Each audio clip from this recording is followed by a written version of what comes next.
Hello, welcome back. I'm Daniela, and if you've been with me through the first lessons, you know that I've been trying to do some real work here together.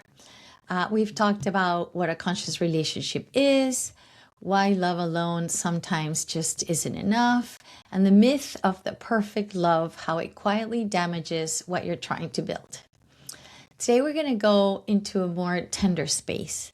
And before I go into that actual topic, I want to say something that I think is very important. Underneath every tool and framework and skill that we've been talking about in this series, there's really a longing, a very simple, ancient, and very human longing. The need to be seen, not just to be loved, but to be actually seen and known. To be in relationship where someone truly sees you, not the version of you sometimes that needs to perform for the world, but the real one, the real you, where your fears are held with care rather than used against you, where your reactions are met with curiosity rather than judgment because they see you and they get you and they hold you. And that is what conscious love actually feels like from the inside. And I want you to hold that as we go through today's lesson, because what we're going to be talking about today, which is childhood patterns, is why it is so hard to be known. It's why sometimes the closeness that we yearn and that we long for can feel unavailable, can be difficult to receive. I know it sounds complicated, so let's try to make some sense out of it. Have you ever been in the middle of a conflict with your partner or anyone for that respect and suddenly realized that you're not reacting to what they're saying? That maybe your reaction is way over proportionate than it could have been, but something much older, it's lurking behind your reaction. Perhaps sometimes the words, the tone, or the look in their face just manages to touch something within you that you don't know what it is, but makes you react totally disproportional to what is happening. And this is not a relationship problem. This is the mirror at work. Intimate relationships are one of the most powerful portals for growth in life. And part of what makes them so extraordinary is that sometimes they can be disorienting. And that's because they bring us face to face with everything we've carried before we even arrived to the relationship itself. Our earliest experiences of love, safety, abandonment, closeness, and rejection. None of them stay in the past. They travel with us, and they tend to surface most vividly in the relationship where we're most vulnerable. The one we have with that one person we chose to build our life with. When we fall in love, we don't leave our childhood behind. We bring it with us. And our partner brings theirs with them. And every person who enters a relationship carries this invisible blueprint, a set of learned beliefs and responses about what love is supposed to feel like, how safe closeness is, what happens when your needs get unmet, and what to do when conflict arrives. It's quite complicated. These blueprints are not consciously chosen on top of it. They just run in the background of their subconscious, of your subconscious. Every person who enters a relationship carries an invisible blueprint, a set of learned beliefs and responses about what love is supposed to feel like, how safe closeness is, what happens when your needs go unmet, what to do when conflict arrives. The blueprints were not consciously chosen or learned. They were formed in the first relationships we ever had with the people who raised us, long before we had the language or the awareness to examine them. And then we grow up and we get close to someone really intimately close, and the blueprint just activates. And this is why the person you love most can sometimes feel like the one that triggers you the most. Not because they're doing something wrong, and definitely not because there's something wrong with the relationship, Though, sometimes there could be, but because really their presence, their tone, the specific way they look at us and perhaps turn away touches something very deep that was formed decades before you even met each other. And the relationship is the mirror. What it reflects is not always only about the relationship.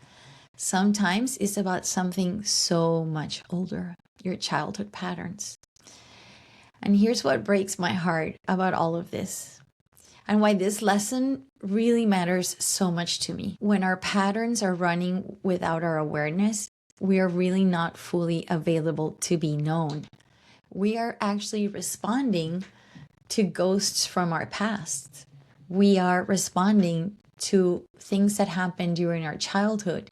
We are protecting ourselves from people that are not even in the room. They're not even around anymore. And the person who loves us, who's trying to reach us, sometimes cannot get through. Not because the love is not real, because the blueprint is louder than the present moment.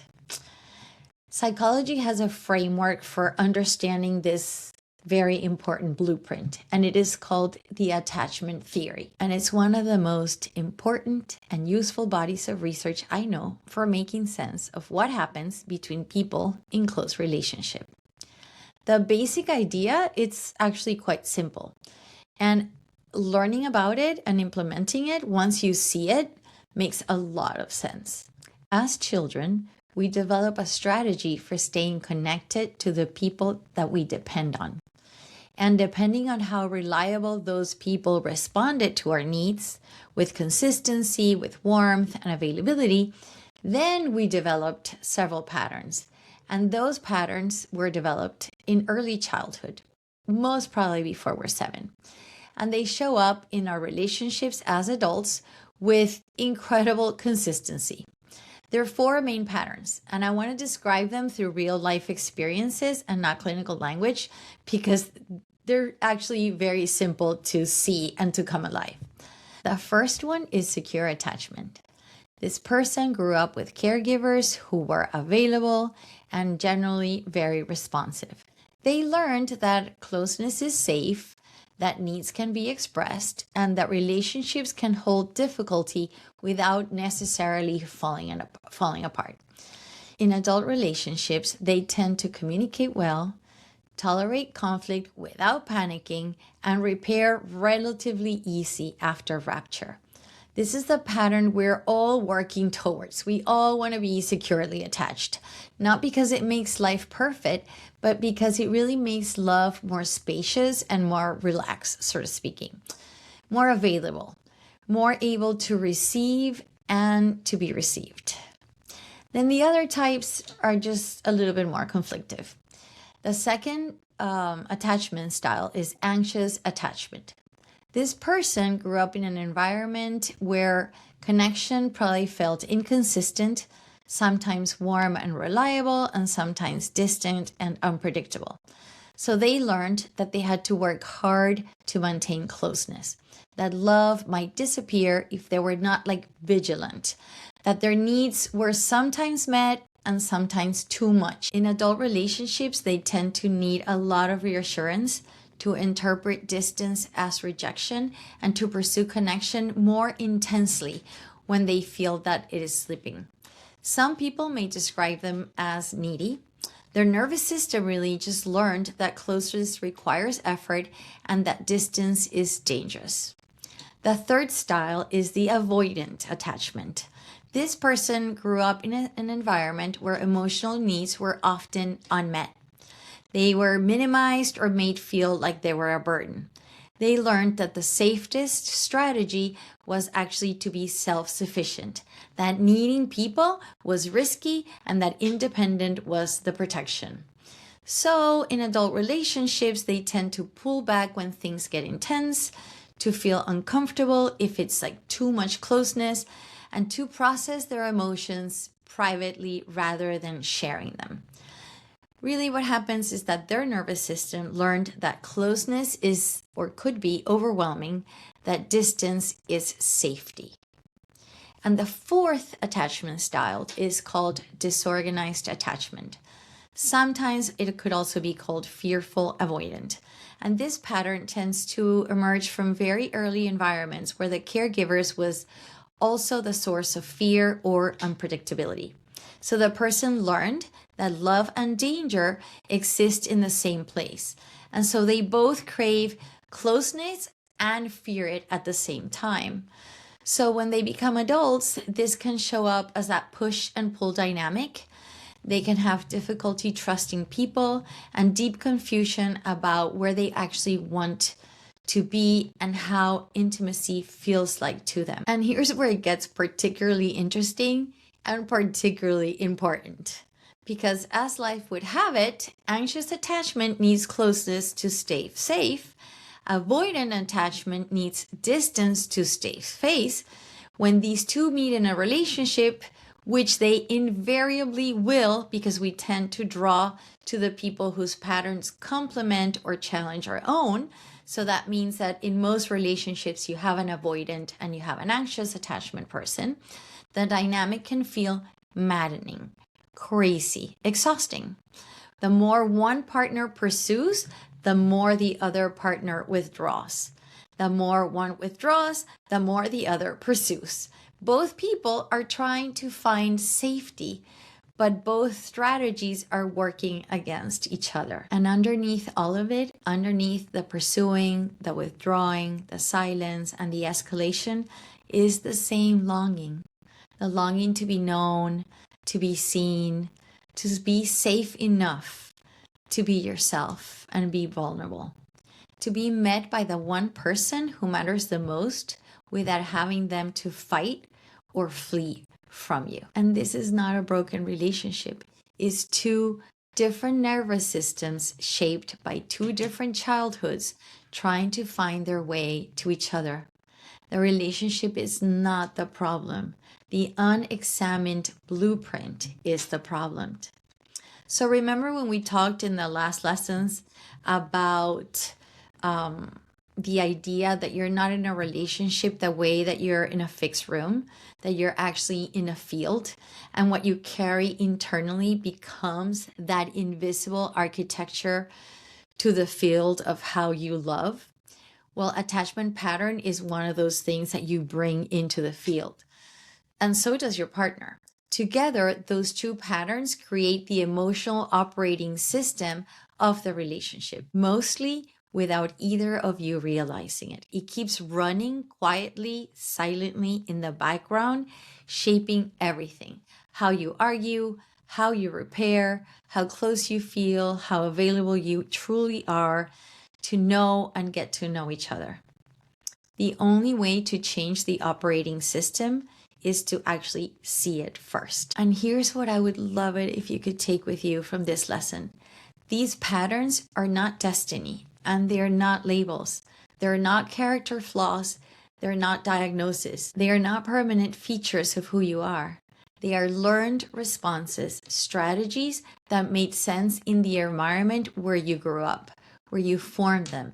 They were, in any case, the most intelligent adaptation your nervous system could make under the circumstances of your childhood. But you're not a child anymore. And your partner's not your mother or your father. The goal is not to heal your childhood before you go into a relationship.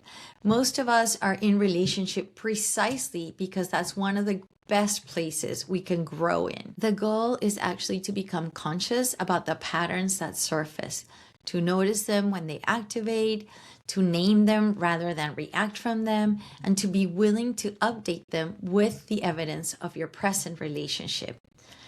What it is actually offering, meaning your partner's consistent warmth is evidence. Their willingness to come back after rapture is also evidence. The fact that they're still there in the relationship is evidence. The anxious attachment person can learn over time that closeness does not have to be earned through vigilance. The avoidant attachment person can learn over time that closeness does not have to be escaped from to be survived, that it doesn't have to asphyxiate you. And this learning does not happen overnight.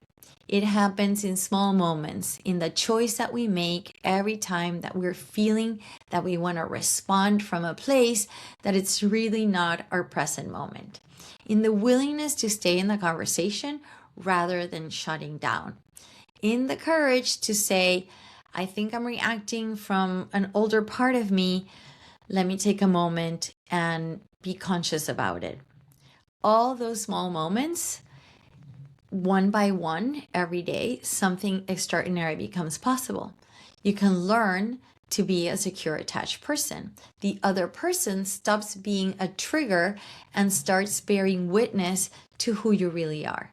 You stop being defendant and you start being available to what is there for you in the relationship. The other person stops being a trigger and starts being your witness. You stop being defendant and you start to be available. And for a moment, sometimes longer and longer and longer, you're actually here, present, and known. And that is not a small thing. That is the whole thing. And I'm going to talk a little bit again about intentionality. Choosing to look at your own patterns, to get curious about why you respond the way you do, to take responsibility for what you bring into the field of the relationship. That is not self-criticism. And of course, by no means is that weakness. It's one of the most loving, beautiful gifts you can give to the other person you have chosen to build your life with. Because the more you understand your blueprint, the less it runs the relationship in the background without consent. And the more you can meet your partner from your present moment, not from your childhood patterns or trauma, from who they actually are, not from the ghost of someone who shaped you before you even knew them. Intentional self-knowledge is what makes genuine attunement possible. And attunement is the capacity to truly sense and respond to another person. It cannot happen while you're still responding to someone else from your past. When you do your inner work, you free yourself from actually who you used to be. You are present with your person and the relationship and the moment. And that, again, is intentionality. And again, that is devotion. And as I always say, it's one of the most important and beautiful things you can bring into the relationship. So let me give you some real life examples, sort of to have this land a little bit better, even though I do think that for sure when I told you anxious attachment or avoidant, you immediately could figure out how you were within a relationship or the partners you've had, how they came into the relationship. So let's imagine like a woman notices that every time her partner needs space to think, even if it's just for an hour after work, she feels a knot of anxiety in her chest, some familiar fear that something's wrong, that she has done something, that distance means danger, that probably there's something wrong in the relationship and he's not there because he's thinking about it. It's hyper-vigilant and a little paranoid. She knows it intellectually, that she's just decompressing, but there's a feeling that she cannot separate that she's responding to. And it's responding to that old experience of love being unpredictable, of presence and absence alternating without warning. Her nervous system never learned to interpret distance as something safe. She interpreted it as a threat to the relationship and is still running that program. Decades later, in this completely new relationship, she feels insecure. She feels that need to pull, to be closer to him. What her partner experiences, though, from this woman, it's that she seems anxious every evening for reasons that he cannot understand. Perhaps a little needy, even. He pulls back slightly, not to hurt her, because maybe he's just feeling overwhelmed and he just feels like there's a lot of pressure there, which confirms to her and to her nervous system that distance means something is wrong in the relationship. So the blueprint runs the relationship. Neither of them is doing anything wrong. Love is there and it's present. Neither of them is really truly reaching for the other. They are running from ghosts. Another perhaps good example would be a man that every time his partner expresses a strong emotion, not even like anger, just like intensity, he goes very quiet and still.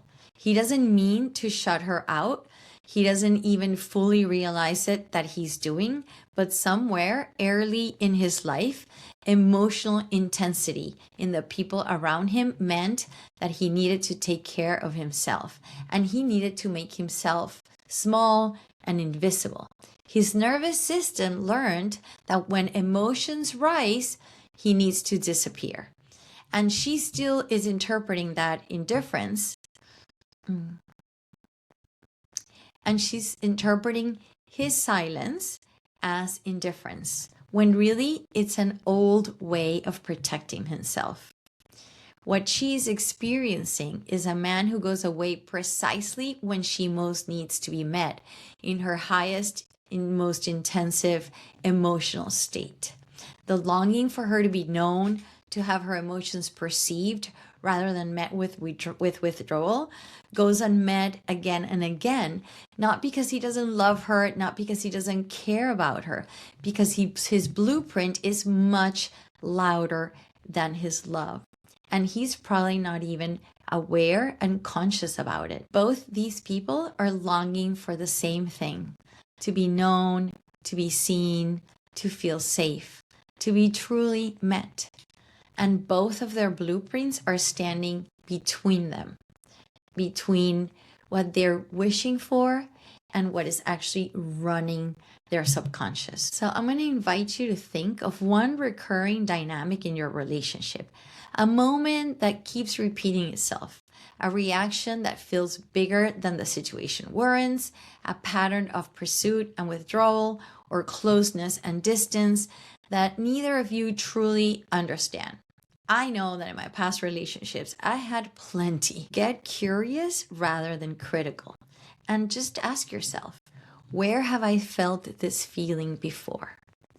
What did I learn in my earliest childhood about how it means to feel safe, about what I need from other people, about what happens when I become truly close to someone?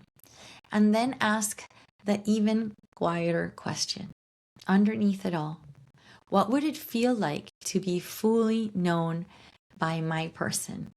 What would be different in me for that to become possible? It sounds beautiful. I tell you, I am a total romantic. And if you can take one thing from this lesson today, is that you're not destined to repeat your childhood patterns, to live with the ghosts and the pasts. But you cannot change what you haven't seen yet. And you cannot be truly known or truly know the other person while that blueprint is running your relationship without your awareness. So the relationship becomes a place where old patterns are witnessed, named, and slowly, through love and intention, rewritten.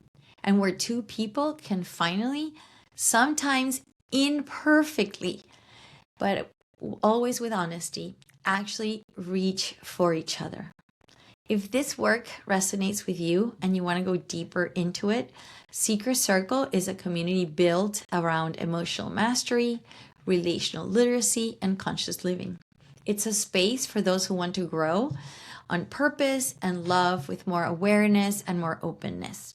Everything is freely available on the website and here in the channel. And in the next lesson, we're going to go from understanding our patterns to asking deeper questions. What would it actually feel like to be genuinely known by the person you love? And what conversations would have to take place to make that possible? It's going to be an interesting one. And I see you in the next one. Thank you so much for being here, and I truly hope this lesson served you.